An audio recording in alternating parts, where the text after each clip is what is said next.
నమస్తే. ఇన్నాళ్ళు నన్ను సపోర్ట్ చేస్తూ, ఎంకరేజ్ చేస్తూ మీ ప్రేమని నాకు అందిస్తున్న ప్రతి ఒక్కరికి కృతజ్ఞతలు. అలాగే ఈ వీడియో కూడా ఖచ్చితంగా మీకు ఉపయోగపడుతుంది. లైక్, షేర్ అండ్ సబ్స్క్రైబ్ చేసి మీ సపోర్ట్‌ని నాకు అందించండి. అలాగే ఈ వీడియో పట్ల మీకున్న అభిప్రాయాన్ని కామెంట్ సెక్షన్‌లో కామెంట్ చేసి తెలియజేయండి. ఇప్పుడు వీడియోని చూద్దాం. నమస్తే. Welcome to our channel. నేను పద్మిని. ప్రస్తుతంతో పాటు ప్రముఖ ఆధ్యాత్మికవేత్త, ఆస్ట్రోన్యూమరాలజిస్ట్, వేదిక్ వాస్తు స్పెషలిస్ట్, శ్రీ విద్య మరియు హనుమత్ ఉపాసకులు బ్రహ్మశ్రీ డాక్టర్ సిస్లా జయశంకర్ గారు మనతో పాటు ఉన్నారు. మాట్లాడదాం. సార్ నమస్తే సార్. సార్ నక్షత్రాల గురించి చెప్తూ ఉన్నారు.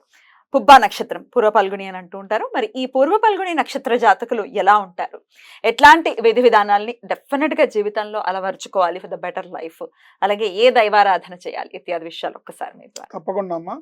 ఈ పుబ్బా నక్షత్రం వాళ్ళు అసలు పుబ్బా నక్షత్రానికి అధిపతి శుక్రుడు. ఏంటి ఈ పుబ్బా నక్షత్రం ఆకారం ఆకాశంలో ఎలా ఉంటుందంటే 4 మంచం కోళ్ళు పేరిస్తే ఎలా ఉంటుందో అలా ఉంటుంది. అలా 4 మంచం కోళ్ళు ఎలా ఉంటాయో అలా ఉంటుంది. మంచాన్ని మనం ఎత్తి పెడితే ఉంటుంది కదా అట్లా. ఈ పుబ్బా నక్షత్రం వాళ్ళ లక్షణాలు ప్రియవచనుడు, ప్రియంగా స్వీట్ గా మాట్లాడతారు కానీ నీచుడు, వెంటనే బహువ్యయ పీడితుడు.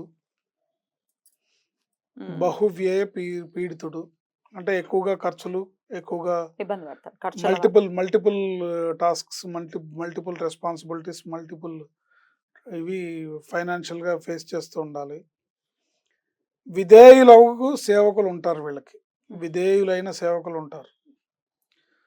రాజప్రియుడు, రణమందు ధీరువు, రణమందు భీరువు అంటే ఒంటరిగా ఉంటే డాంబికాలు పలుకుతాడు. నిజంగా ఒక గొడవ జరుగుతోంది అంటే అక్కడ పిరికొడైపోతాడు.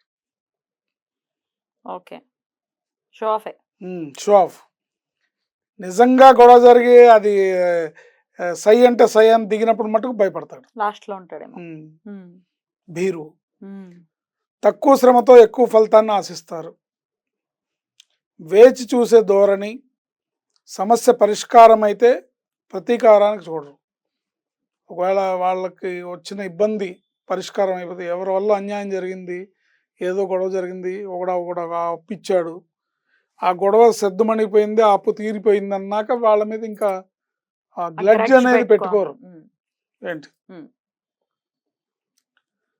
పై మెరుగులకు ఇష్టపడతారు. విమర్శలను తట్టుకోలేరు. ఎదుటివారిపై నిందలు వేయడంలో సిద్ధహస్తులు. శుక్రుడు బలహీనుడైన అసూయాద్వేషాలు ఎక్కువగా ఉంటాయి వీళ్ళకి. జాతకంలో వీళ్ళకి కనుక శుక్రుడు బలహీనం అవుతే అసూయాద్వేషాలు ఎక్కువగా ఉంటాయి.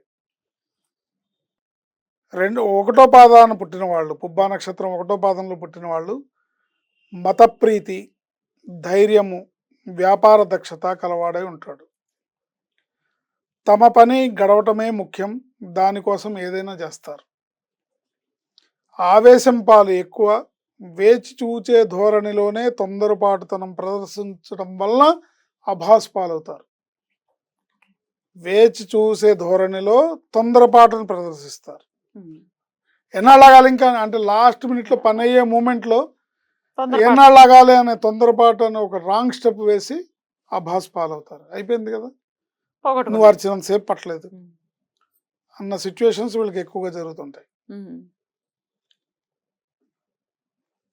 2వ పాదం వాళ్ళు వ్యవసాయ జీవి, అదృష్టహీనత, పైవాటితో పాటు తెలివితేటలు ఉంటాయి. వ్యవసాయం మీద ఆసక్తి ఉంటుంది. వ్యవసాయం చేసి అంటే మొక్కలు నాటడం, ఏదో ఒక వ్యవసాయానికి సంబంధించిన ఏదో ఒక పనులు చేయడంలో ఇష్టంగా ఉంటారు వాళ్ళు. అదృష్టం హీనంగా ఉంటుంది, అదృష్టం తక్కువగా ఉంటుంది వీళ్ళకి. బట్ ఆ రెండింటితో పాటు తెలివితేటలు బాగుంటాయి. తమ అవసరార్థం ముందొక మాట వెనుకొక మాట మాట్లాడగల నేర్పులు.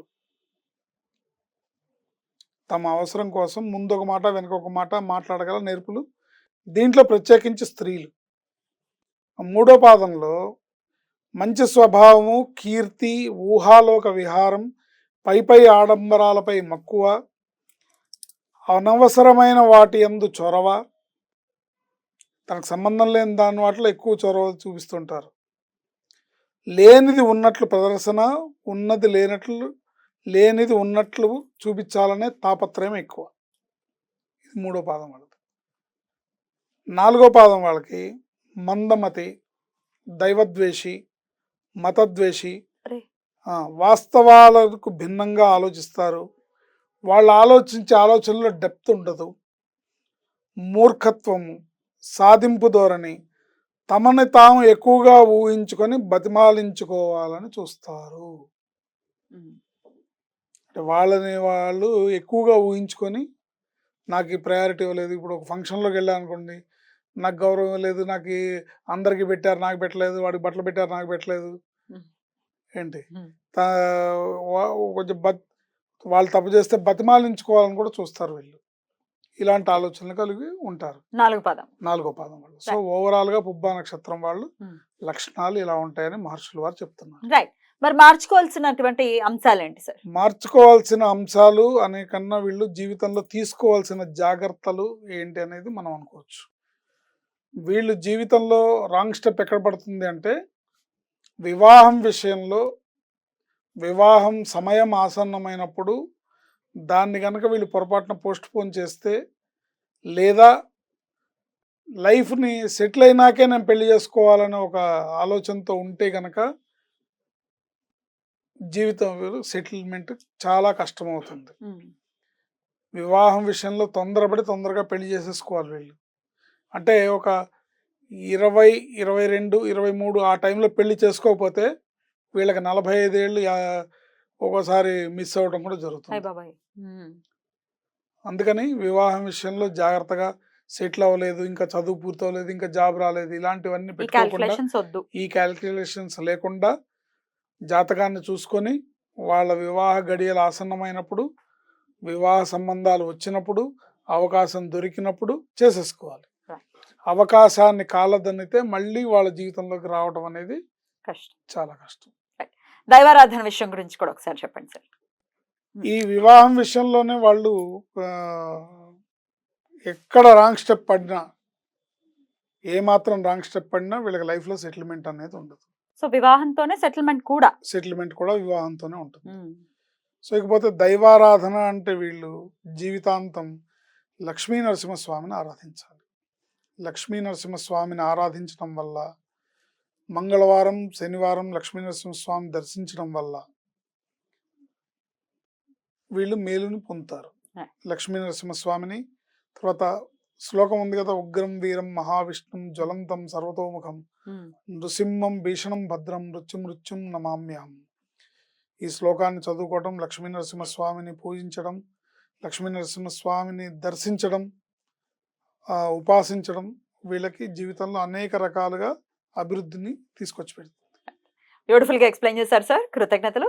ఇక నెక్స్ట్ ఎపిసోడ్‌లో ఉత్తర ఫల్గుని నక్షత్రం గురించి మాట్లాడుకుందాం. నమస్కారం సార్. ఆయుష్మతి భవ.